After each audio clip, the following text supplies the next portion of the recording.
पाकिस्तान और इंग्लैंड का दूसरा टेस्ट जारी है।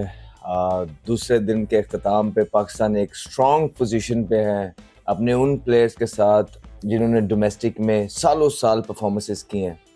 और कामरान गुलाम की बात करेंगे, कामरान गुलाम की सेंचुरी की बात करेंगे, उनको जो ये मौका दिया है पाकिस्तान क्रिकेट बोर्ड ने उसकी बात करेंगे कि ये कितना इम्पोर्टेंट था डोमेस्टिक के लिए, डोमेस्टिक के प्लेयर्स के लिए। कामरान गुलाम का आना, साजिद खान का आना, नुमान अली का आना, अभी हुरैरा है। तो ये बहुत इंपॉर्टेंट है, ये आपकी क्रिकेट की जान है।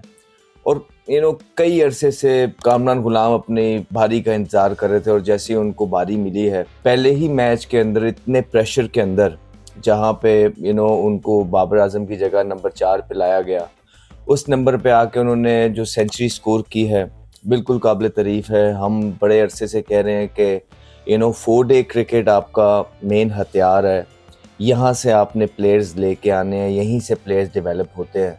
लेकिन पिछले कुछ आध अरसे से शॉर्टर फॉर्मेट से, पीएसएल से जब आप प्लेयर्स लेके आ रहे हैं तो वो इंटरनेशनल लेवल पे रेडी नहीं होते, स्पेशली टेस्ट क्रिकेट के लिए। और इस वजह से उस तरह की परफॉर्मेंसेस निकल के नहीं आ रही। हम बारहा कह रहे हैं, कभी हमें ये बोला गया कि औजार नहीं है, कभी कुछ नहीं है। तो ये वही डोमेस्टिक के औजार हैं जो बाकी सारे आपके जो प्रो प्लेयर्स हैं, जब सारा कुछ, सारी एफर्ट्स और ट्राइज कर करके उनकी हिम्मत जवाब दे गई, इन्हीं डोमेस्टिक के प्लेयर्स ने आपको जो है ना इस पोजीशन में, इस मैच के अंदर ला के खड़ा किया है कि आप लोग एक कमांडिंग पोजीशन पे हैं।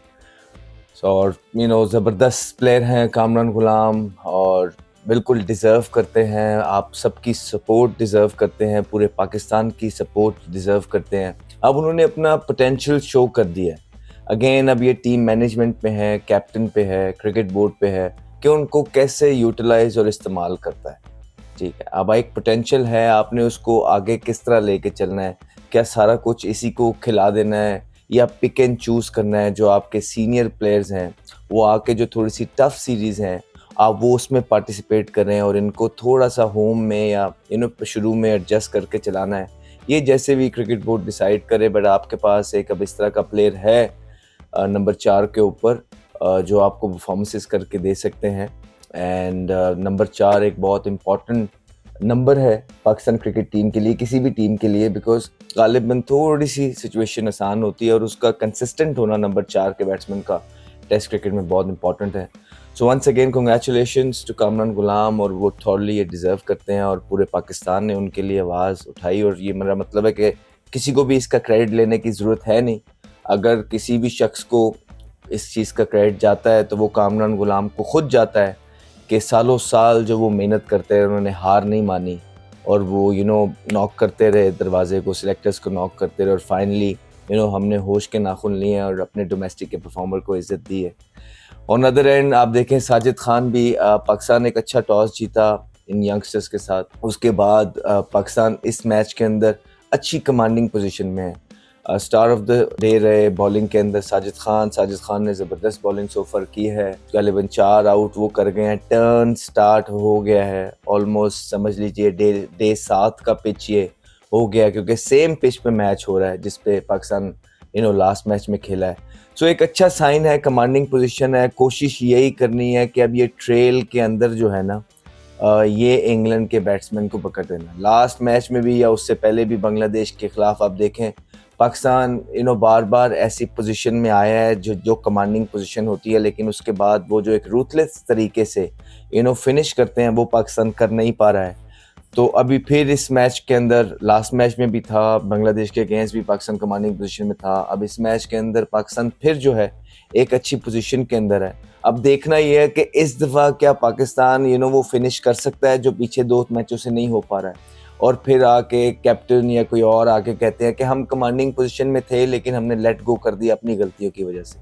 तो अब अपनी गलतियों से सीखना है पास के अंदर, और ये जो जिस सिचुएशन में आप यहाँ मैच में हैं, इसको खुदा का वास्ता जाने ना दीजिएगा। यहीं इस ट्रेल के अंदर इनको दबा दीजिए, आउट कर दीजिए, और उसके बाद तीसरी इनिंग खेलिए, और चौथी इनिंग के अंदर जब बहुत ज़्यादा टर्न हो रहा होगा, जब बहुत ज़्यादा ब्रेक हो रहा होगा, विकेट जो है वो टूट गया होगा, क्रैक्स और ज़्यादा खुल गए होंगे, बॉल ऊपर नीचे भी रहेगा, वहाँ पे इंग्लैंड के जो बैट्समैन हैं वो चेस कर रहे हों। और हमारी पूरी दुआएं पाकिस्तान क्रिकेट के साथ हैं कि इन यंगस्टर्स के साथ जो है ना पाकिस्तान टीम जीते, फ्लरिश करे, अभी और भी बहुत ज़्यादा वही डोमेस्टिक के परफॉर्मर जिनको हम कहते हैं कि हमारे पास औजार नहीं है वो पड़े हैं, जिसमें से अभी हमारे पास साहिबजादा फरहान है, अभी हुरैरा जो है परफॉर्मर हैं वो भी टीम के अंदर बैठे हैं, उनको मौका नहीं मिला है, और अभी तैयब ताहिर जो हैं वो पड़े हुए हैं। फिर एक मोहम्मद असगर है, लंबी क्रिकेट में आप उनको यूज़ कर सकते हैं। आपके पास उस तरह का बॉलर कोई भी नहीं है लेफ्ट आर्म स्पिनर इस टाइम कंट्री में, उस पर काम करना है। जिन लोगों ने उनके बारे में ये कहा है कि सुनदा नहीं है, उनको थोड़ा सा साइड पे रखें। ये वही लोग हैं जिन्होंने आपको इनके बारे में भी बोला है कि डोमेस्टिक में तो प्लेयर ही नहीं है, और वो जब प्लेयर आता है पहले मैच की पहली इनिंग के अंदर सेंचुरी कर देता है। तो ये आप लोगों के वो जो मशवरा जिनके आप सुनते हैं, पाकिस्तान क्रिकेट बोर्ड सदियों से सुनता आ रहा है, ये उनके मशवरे थे कि कामरान गुलाम तो इंटरनेशनल मटीरियल है नहीं। तो अगर इंटरनेशनल मटीरियल नहीं है कामरान गुलाम, तो कहाँ ये दमिश्क में 100 किया उसने, वही इंटरनेशनल क्रिकेट में सेंचुरी की है ना उसने, ये जो लगाई है, और कहाँ की है। तो यही इंटरनेशनल मटेरियल्स हैं आपके, यही आपके प्लेयर्स हैं, आपने इनको खिलाना है, पिक एंड चूज करना है, तरीके से आगे लेके चलना है, और बिल्कुल जितना कोशिश करनी है कि आपने डिसीजंस देखें। कभी कभार होता है लोग आपको बोलते हैं, सोशल मीडिया पे प्रेशर डलता है, तो आप जो है ना सही डिसीजन को भी गलत कर देते हैं। ज़रूरत नहीं है, आपने अच्छे डिसीजंस लिए हैं। अब आपने पाकिस्तान क्रिकेट बोर्ड को चाहिए इसी तरह आगे बढ़े, दिलेरी के साथ आगे बढ़े, जो वो डिसीजन ले रहा है जिन जिन प्लेयर्स के लिए ले रहा है खुल के ले, और आगे अब पाकिस्तान को इससे नीचे क्या लेके जाना है। इससे नीचे पाकिस्तान क्रिकेट कभी जा ही नहीं सकती थी, अब जितना नीचे चली गई है अब और इससे ज़्यादा प्रेशर में आने की ज़रूरत है नहीं। अब आगे को जाना है, यंगस्टर्स का टाइम है। कामरान गुलाम, साजिद खान जैसे यंगस्टर्स, फिर हुरैरा है, तैयब ताहिर है, उस्मान सलाउद्दीन है। आपने इन लोगों को आगे लेके चलना है, इनको टेस्ट क्रिकेट के अंदर डेवलप करना है। असगर खान है, तो ये आपके पास कुछ हाथ प्लेयर्स हैं। खुदारा अब आप इनको संभाल के रखिए, अंदर एक अच्छा फाइट शो कीजिए इस इनिंग के अंदर। अच्छी कप्तानी होनी चाहिए शान मसूद की तरफ से, बिकॉज बड़ी अच्छी सिचुएशन में है, पोजीशन में है। अब इसको आगे लेके चलना है, day by day, session bye session game को आगे बढ़ाना है, बिकॉज इससे अच्छा मौका पाकिस्तान क्रिकेट टीम को मिलने वाला नहीं है इस गेम के अंदर। एक कमांडिंग पोजीशन में है अपने कामरान गुलाम की वजह से और साजिद खान की वजह से, वो दो प्लेयर्स जिनको अब पाकिस्तान सेलेक्ट करना भी पसंद नहीं करता। जैसे ही आपने डोमेस्टिक के प्लेयर्स को इज्जत दी है, वो आपको परफॉर्मेंस करके दे रहे हैं, तो आपने इसको अच्छी कैप्टनसी से, अच्छे प्लान से, अच्छी बॉलिंग से फिनिश की तरफ जाना है। इजी नहीं है कोई भी चीज़ आगे। कोशिश यही होगी पाकिस्तान क्रिकेट टीम की कि पहले सुबह आके पहले सेशन के अंदर ही जो है ना ये सारी विकेट लें और जल्द से जल्द बारी करे। जितना जल्दी पाकिस्तान बैटिंग करने आएगा उतनी थोड़ी सी बेटर कंडीशन मिलेंगी, और जैसे जैसे पिच पुराना होता जाएगा पिच और ज़्यादा टूटता जाएगा, और फिर आखिरी इनिंग में इंग्लैंड के बल्लेबाजों को खेलना आसान नहीं होगा, क्योंकि पाकिस्तान याद रहे बहुत सारे स्पिनर्स के साथ गया हुआ है इस मैच के अंदर। एक एक क्लियर प्लान एटलीस्ट नज़र आ रहा है इस पिच के साथ, क्लैरिटी है कि रिजल्ट आएगा। जैसे भी है, you can always talk about एक फास्ट बॉलर ज़्यादा हो सकता था या एक स्पिनर कम हो सकता था, ये है वो है, ये तो एक डिफरेंट चीज़ें हैं। ये तो मैच के रिजल्ट के बाद इंसान डिस्कस कर सकता है। लेकिन एक अच्छी चीज़ ये है कि पाकिस्तान इस मैच के अंदर क्लैरिटी से गया है, वो रिजल्ट लेने गया है, वो डरा हुआ नहीं गया, वो हार से बचने नहीं गया। तो एक अच्छा पिच तैयार हुआ लग रहा है जिस पे रिजल्ट आएगा। और ऐसा नहीं होगा कि कोई टीम बहुत गंदा खेल जाए, जैसे Pakistan cricket team last game में खेली उसकी वजह से रिजल्ट आ जाए, नहीं। ये पिच ही ऐसा प्रिपेयर है कि जिसपे आपको बहुत अच्छा खेल के मैच जीतना पड़ेगा, लेकिन रिजल्ट आएगा।